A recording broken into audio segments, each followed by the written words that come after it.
4 days after UN Security Council resolution on a ceasefire in Gaza failed to pass, the larger UN General Assembly voted on Tuesday to demand an immediate humanitarian ceasefire and the protection of civilians in the besieged Palestinian enclave. With 153 member states in favor, only 10 nations voted against and 23 abstained.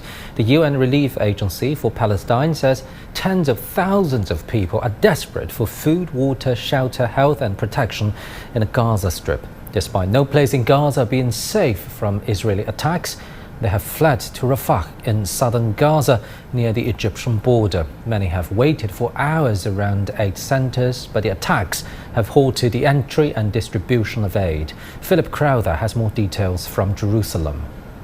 Every day there are further warnings that the humanitarian situation is dire in the Gaza Strip and is getting worse and worse. First of all, nowhere is safe in the Gaza Strip. Hospital records again indicate that dozens of people have been killed by Israeli airstrikes. That includes in areas that should have been safe for civilians, places where civilians had been told to evacuate to by the Israeli military. That includes the town of Rafah on the border with Egypt. You can't escape any further south within the Gaza Strip than Rafah. It's right on the border with Egypt, and that is a border that is almost entirely closed. Almost no Palestinians from Gaza are being allowed as refugees into Egypt right now. There are Israeli airstrikes continuously. There's the Israeli ground offensive, but then there is also Israel's blockade of the Gaza Strip. This means that a very limited amount of humanitarian aid can get in and very little of it can be distributed within the Gaza Strip. There is a lack of food, there's a lack of water,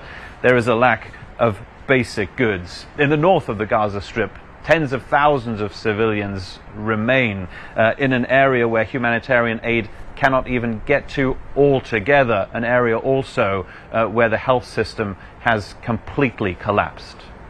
Philip Crowther for CGTN with the Associated Press in Jerusalem.